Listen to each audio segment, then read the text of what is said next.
Hello అండి విజ్ఞాన్ గారు. ఈ మధ్యకాలంలో సినిమాలన్నీ అనుకున్న టైంకి అయితే రిలీజ్ కావట్లేదు. నాకేంటో బాలకృష్ణ గారి సినిమా ఒక్కటే ఆ టైంకి అనుకున్నట్టుగా రిలీజ్ అవుతుందేమో అనిపిస్తుంది. గౌతమిపుత్ర శాతకర్ణి, అఖండ, గ్రాఫిక్స్ ఉన్న, విఎఫ్ఎక్స్ అదే ఉన్న, అంటున్నా. పురాతన కాలందైనా, మేబీ వాళ్ళు ఫ్యామిలీ స్టోరీ అయినా. ఒక 1 మంత్ అటు ఇటుగా పెట్టుకుని వీళ్ళు రిలీజ్ డేట్ ప్రకటిస్తారేమో నాకు అనిపిస్తుంది అట్లా. వెంకటేష్ సినిమాలు కూడా టైంకే వస్తాయమ్మా. నాగార్జున అనుకున్న గారి టైంకి సినిమాలు కూడా వస్తాయి. టైంకే వస్తాయి నాకు తెలిసినంత వరకు. చిరంజీవి గారి సినిమాలు కూడా మొన్నటి వరకు టైంకే వచ్చేవి ఈ మధ్య విశ్వంభర కాలం. వచ్చిన తర్వాతే కొంచెం ఇదైంది అనిపించింది నాకు. అండ్ మోస్ట్లీ ఇప్పుడు అసలు విషయానికి వస్తే హరిహర వీరమల్లు ఇది ఇప్పుడు జూన్ 12కి రిలీజ్ డేట్ ఇచ్చారు. రేపు 8కి పెద్ద ప్రీ రిలీజ్ ఈవెంట్ ప్లాన్ చేశాడు తిరుపతి. ఇప్పటివరకు సెన్సార్ అవ్వలేదు అని చెప్పేసి ఒక న్యూస్. 3కి సెన్సార్ అవ్వాలట, అవ్వలేదు సెన్సార్ అని ఒక టాక్. సెన్సార్ అయిన తర్వాత మార్పులు చేర్పులు చేయడానికి ఉండదు. సర్టిఫికేట్ ఇచ్చాక సెన్సార్ సర్టిఫికేట్ తెచ్చుకొని నీకు నచ్చిన సీన్లన్నీ యాడ్ చేసుకుంటా అంటే అది కుదరదు.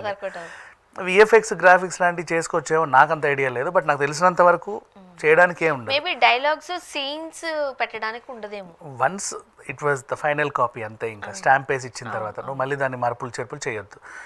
ఇట్లాంటి ఉన్నప్పుడు సెన్సార్ ఆలస్యం అయ్యింది అని ఒక వార్త. సరే, సెన్సార్ ఆలస్యం అయిందంటే పోనీ రేపిస్తారో ఎల్లుండి ఇస్తారో అని అనుకుంటున్నారు. ఒకవేళ ఈవెంట్ టైంకి జరగకపోతే వాయిదా పడినట్లేని ఫిక్స్ అవ్వచ్చు అన్నారు. ఒకవేళ వాయిదా పడితే నెక్స్ట్ డేట్ ఎప్పుడు ఉండొచ్చు అంటే నెక్స్ట్ ఉంది జూలై 4th. జూలై 4th అంటే ఆల్రెడీ పాపం కింగ్డమ్ అప్పుడెప్పుడో రిలీజ్ పెట్టుకొని పని కట్టుకొని జూలై 4థ్కి పెండింగ్ వేసుకున్నాడు. ఆ టైము నితిన్ తమ్ముడు అండ్ దిల్ రాజు గారు జరిగారు. వీళ్ళకి స్పేస్ ఇస్తూ వీళ్ళు కూడా థ్యాంక్స్ చెప్పుకున్నారు. ఇప్పుడు హరిహర వీరమల్లు వచ్చి వీళ్ళు నెత్తి మీద కూర్చుంటే దాన్ని మళ్ళీ జరపాల్సిన పరిస్థితి. మళ్ళీ జరిపితే కింగ్డమ్కి ఇబ్బంది కదా అనుకుంటే కింగ్డమ్లో కూడా కొన్ని మార్పులు చేర్పులు ఉన్నాయి, రిపేర్లు ఉన్నాయి అని ఒక టాక్ వచ్చింది. ఇకపోతే హరిహర వీరమల్లులో రిపేర్స్ ఇంకా చాలా ఉన్నాయి, దాన్ని ఏవేవో చేయాలి.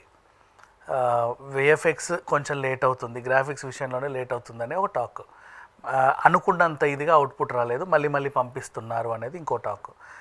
ఏది నిజమో ఏది అబద్ధమో తెలియదు. ఎందుకంటే ఒక ట్రైలర్ రిలీజ్ అయితే బిజినెస్ చేసేసుకోవచ్చు అని చెప్పేసి రత్నం గారు అనుకున్నారు.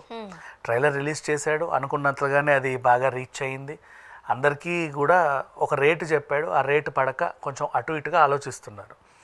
ఒకవేళ పోస్ట్ పోన్ అయితే ఇంకో నష్టం ఉంది. అమెజాన్ ప్రైమ్ ఇంకో 30% ఆఫ్ ఇస్తుంది. ఇప్పుడు రిలీజ్ చేస్తా అంటే నీకు నేను 10 రూపాయలకు ఒప్పుకున్నా, నువ్వు మళ్ళీ నెలకి వేస్తే నేను 7 రూపాయలే ఇస్తా. బజ్ పోయింది కాబట్టి నేను కూడా ఒక టైం అనుకున్నాను కదా, నేను ఒక షెడ్యూల్ పెట్టుకున్నా, ఈ టైంకి ఒక సినిమా కొనుక్కున్నాను అని. నువ్వు దాన్ని వాయిదా వేసావు, నేను మళ్ళీ దాన్ని భర్తీ చేసుకోవాలి. సో ఇట్లా వాళ్ళు కూడా రేట్ తగ్గించే అవకాశం ఉంది. సో ఏ యాంగిల్లో చూసుకున్నా, అండ్ వీళ్ళు చెప్పే భారీ రేట్లకి వాళ్ళు వెనకాడుతున్నారట. పవన్ కళ్యాణ్ ఏమో నిర్మాతకి నేను ఇంకో సినిమా కూడా మీకు చేస్తాను అనే భరోసా ఇచ్చాడు అని చెప్పేసి ఒక న్యూస్. ఉన్న సినిమాలే కంప్లీట్ అవ్వట్లేదు, ఆ ఓజీ విషయంలో ఇంకో విషయం. ఓజీ అంటే గుర్తొచ్చింది, ప్రజెంట్ ముంబైలో ఓజీ షూట్లో ఉన్నాడట. ఈయన 7th హైదరాబాద్ వచ్చి 8th తిరుపతి ఈవెంట్ అటెండ్ అవుతాడు అనేది ఒక న్యూస్.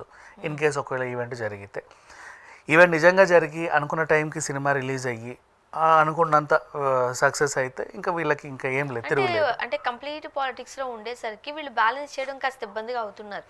ఇప్పుడు ఈ ఓజీకి ఈ హరిహర వీరమల్లుకి డేట్స్ ఇవ్వలేకపోయారు కదా, చాలా కుదించి అండ్ ఆ ట్రైలర్ చూసిన వాళ్ళు చాలా మంది ఏమంటున్నారంటే కొన్ని సీన్స్లో ఏఐ పవన్ కళ్యాణ్ని పెట్టారు, పవన్ కళ్యాణ్ని ఏఐలో సృష్టించి పెట్టారు. కొన్ని సీన్స్లో మాత్రం పవన్ కళ్యాణ్ ఒరిజినల్గా ఉన్నాడు, అలా కంప్లీట్ చేశారు. బట్ ఆ ఏఐ పవన్ కళ్యాణ్ అటు ఇటు తిరిగేటప్పుడు తెలిసిపోతుంది ఫేస్ అని చెప్పేసి అంటున్నారు. కానీ ఒకవేళ అది నిజంగా అనిపించింది అనుకో, ఇబ్బంది, యాక్సెప్ట్ చేయరు ఫ్యాన్స్.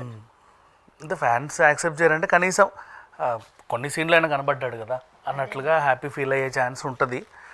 అర్థం చేసుకుంటారు ఫ్యాన్స్. ఎందుకంటే ఇప్పుడు ఆయన ఖాళీగా ఉండి ఏదన్నా ఇట్లా సినిమాలు షూటింగ్లు ఆలస్యం అవుతుంటే అనుకోవచ్చు. 24/7 బిజీ. ఈరోజు ఇక్కడ ఉంటే రేపు ఢిల్లీలో ఉండాలి, నెక్స్ట్ అక్కడ ఉండాలి, ఇక్కడ ఉండాలి, 5 మంత్రి పదవులు. మరి ఇంత ఉన్నప్పుడు ఆ మాత్రం బిజీ ఉంటుందిగా. బట్ వాట్ ఎవర్, సినిమా మాత్రం కొంచెం లేట్ అవుతుంది అండ్ నిర్మాతకి భారం పెరిగిపోతుంది అనేది బాగా టాక్ ఉంది. ఇప్పటివరకు రిలీజ్ అయిన సాంగ్స్ టీజర్స్కి అయితే పర్వాలేదు, ఒక మిశ్రమ స్పందన అయితే వచ్చింది. అందరు కూడా ఎప్పుడెప్పుడా అని ఎదురు చూస్తున్న సినిమా. అవి అనుకున్న టైంలో అనుకున్నట్టుగా రిలీజ్ అయిపోతే ఆ లెక్క వేరు ఉంటుంది. ఏ సినిమా అయినా సరే, చిన్న సినిమా అయినా సరే, లైక్ కోర్ట్ లాంటి సినిమా అనుకున్న టైంకి అనుకున్నట్టు రిలీజ్ అయితే ఆ లెక్క నిజంగా వేరే ఉంటుంది. ఇంకొక విషయం, అసలు ఏమీ మాట్లాడుకోకుండా సైలెంట్గా వచ్చిన సినిమాలు కూడా హిట్ అవుతాయి. మన నోట్లో ఉండి నాని నాని నాని ఆగి ఆగి వచ్చింది అనుకో, మనకు కూడా ముందలే అనిపిస్తుంది. హనుమాన్ ఈ విషయంలో మొండిపట్టు పట్టింది. సంక్రాంతికి ఇంత పెద్ద సినిమాలని మీరు జరగండి అంటే జరగల వాళ్ళు. అవును, జరగకుండా ఒక రోజు ప్రివ్యూస్ వేసుకొని ఆ సంక్రాంతి కదా ఆ ఇయర్లోనే బిగ్గెస్ట్ హిట్. ఇప్పటికి ఒక రకంగా చెప్పండి, ఈ ఇయర్లో ఉన్న హిట్ సినిమాలు ఏంటంటే ఫస్ట్ 5 ప్లేసెస్లో హనుమాన్ ఉందిగా. ఉంది. సో అట్లా చూసుకుంటూ పోతే అనుకున్న టైంకి సినిమా రిలీజ్ అయితేనే నిర్మాతకైనా హీరోకైనా ఆ యూనిట్కైనా సరే గుర్తింపు అనేది ఉంటుంది. ఆ టెక్నీషియన్స్కి కూడా ఒక ఇది ఉంటుంది. ఇది ఆల్రెడీ 4 years నుంచి వస్తుంది. పాపం వాళ్ళ తప్పు కూడా కాదు. అంటే అన్ఎక్స్పెక్టెడ్గా ఈయన ఎలక్షన్స్ అండ్ అటు భారీ ఎత్తున గెలవడం, పైగా 21 పోటీ చేస్తే 20కి 20 స్వీప్ చేయడం, ఇవన్నీ వాళ్ళకి మంచి విషయాలే. బట్ కాకపోతే ఫ్యాన్స్కి ఏంటంటే, అంటే ఫ్యాన్స్ సంతోషం ఏంటంటే కనిపిస్తున్నాడుగా బయటో ఎక్కడో మా స్టారు అని. మిగతా హీరోలతో పోతే ఈ సాటిస్ఫాక్షన్ ఉండదు. అండ్ మరీ ముఖ్యంగా ఫిట్నెస్ చేంజ్ అయిపోయింది. మనం మొన్న కుంభమేళాలో చూసాం, గుర్తుందా మీకు? అదేంటి పవన్ కళ్యాణ్ ఎలా అయిపోయారు, హీరోలా లేరు అని. ఫిట్నెస్ మెయింటైన్ చేయాల్సిన హీరోగా ఉండేటప్పుడు ఆ ఫిట్నెస్ వేరే ఉంటుంది, రాజకీయాల్లోకి వచ్చాక ఆ ఫిట్నెస్ వేరే ఉంటుంది. ఇక దాన్ని ఏం అనలేం. కానీ మనం హీరోగానే చూస్తాం కదా. అంతే. కాకపోతే వీళ్ళ సాటిస్ఫాక్షన్ ఏంటంటే కనీసం కనబడుతున్నాడు బయటో లోపల అక్కడో ఇక్కడో వార్తల్లోనో అని. మిగతా హీరోలకు ఆ ఫెసిలిటీ ఉండదు కదా, ఎప్పుడో సినిమా వస్తే తప్ప చూసుకోలేం వాళ్ళని. అందుకే కదా కలేజా అంత హిట్ అయిపోయింది మహేష్ బాబు గారిది, మళ్ళీ ఎప్పుడు చూస్తాము థియేటర్లో అని. సో ఈ రకంగా చూసుకుంటే మేబీ హరిహర మీరమల్ని కూడా హిట్ అవ్వచ్చు. ఎందుకంటే మళ్ళీ ఓజీ ఎప్పుడు వస్తుందో, ఉస్తాద్ భగత్ సింగ్ ఎప్పుడు వస్తుందో తెలియదు. ఇప్పుడు అసలు ఎప్పటికీ రిలీజ్ అనేది ఒక క్లారిటీ ఇచ్చారా? ప్రజెంట్ అయితే June 12th స్టాంప్ కొట్టుకొని మరీ తిరుగుతూ ఉంది. June 12th అంటే నెక్స్ట్ ఎల్లుండే. కాకపోతే ఏంటంటే 3rd సెన్సార్ అవ్వాలి, అవ్వలేదని ఒక టాక్. మరి అయ్యిందో లేదో, ఈ ఏమైనా పిచ్చి వార్తలు బయటకు వచ్చాయో తెలియదు. వాళ్ళు చెప్పాలి కదా బయటకి. వాళ్ళైతే 8th అయితే ఈవెంట్ పెట్టారు. అది ఇవ్వకపోతే ఒకవేళ మనం మళ్ళీ మాట్లాడుకోవాలి. చూడాలి. Thank you.